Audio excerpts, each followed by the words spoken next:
So I'm on my early morning garden walk that I do with my bare feet. And these little plants here, these are chamomile, and officially these are a weed. And a lot of people pull them out, and I do in some areas pull them out. But I was thinking about these chamomile, and chamomile kind of has so crazy how things can make you remember things. And chamomile has always been kind of special to me. I enjoy the tea. I haven't had it for a very long time, but it made me remember this morning my mother telling me that when I was a baby, I was very fussy. I did not have much of an appetite and had, failure to thrive in a way. Or maybe she said I had failure to thrive. I was very small. I'm still very small. And, that turned out to be celiac disease, malabsorption, la la la.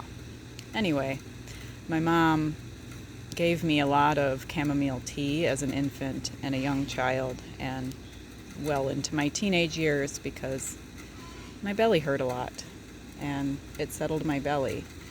And the smell of it, when I touch it or walk on it or whatever, pull it out and the smell gets on my hand.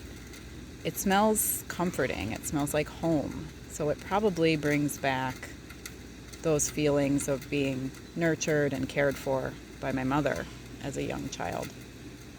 And I was thinking about then weeds and what weeds actually are just a plant out of place. I'm actually going to move because my air conditioner is making a lot of noise right now, and I'm sure that would bother you guys. I just noticed that.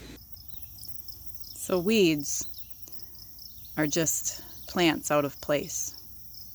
If you have grass growing up in your flower beds, like I do in most of my flower beds, because like I mentioned before, I'm not Superwoman and I can't do everything. I can't pull all the weeds all the time.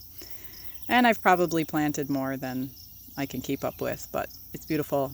It brings me joy, so I do it.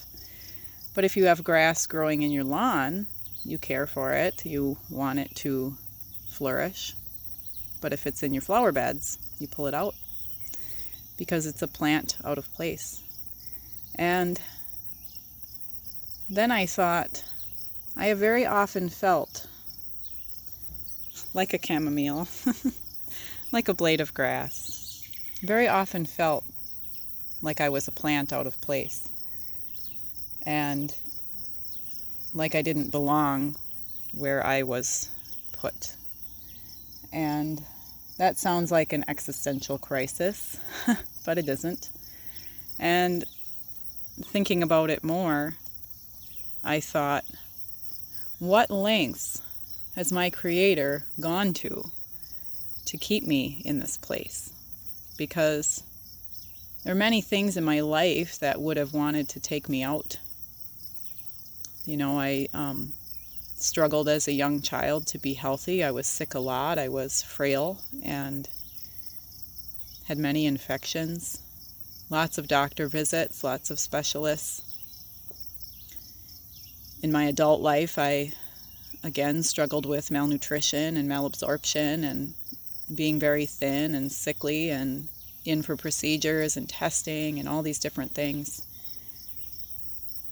And then to find out, in my late 20s, I had celiac disease all along, and that was the course of many problems. But in that time, I also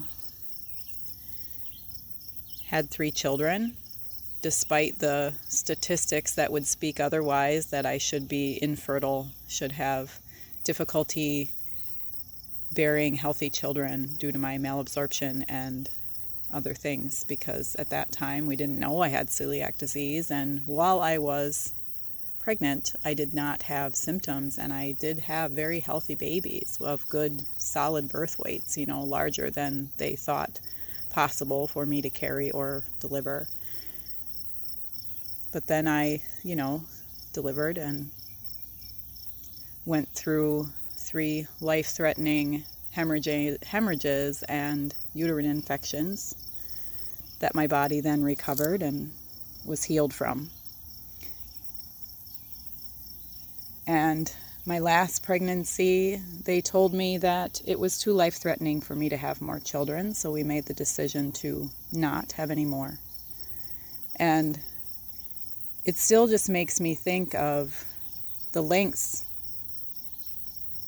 that my Creator went to keep me here, to put me in this time of space, in this life. And yet I still feel like a chamomile out of place that someone would just want to carelessly pull out and throw away. So I'm thinking again about my purpose, and that, the great lengths that our Creator goes to put us where we are on purpose, for a purpose. And do I know how long my life will be? No. Do I know if the world's going to end tomorrow? No. But I'm very thankful for the things I've survived and the things I've learned. And I'm thankful I have this space that's quiet and able to go out and think things like this that seem so bizarre, and that a lot of people wouldn't understand if I tried to correlate what a chamomile flower's smell does to my brain, and how it makes me think of all the things that I've gone through and I'm still going through with my physical body to have me survive, to be here and be able to talk to you. So, this physical body, it's a struggle. It's almost like there was times, that it would have been easier to just give in and not fight and just let it do what it wanted to do, which seemed to me at times it wanted to perish. But again, that sounds like a crisis, and it's not. I'm good. I'm happy. I feel very peaceful today. But think about that. All the things that you've gone through in your life, and the lengths that your Creator has gone through and allowed to happen and saved you from and healed you from, to put you in this time and this place. And what are you going to do with it? That's what I'm thinking about today, guys. Live and love out of the way you were created.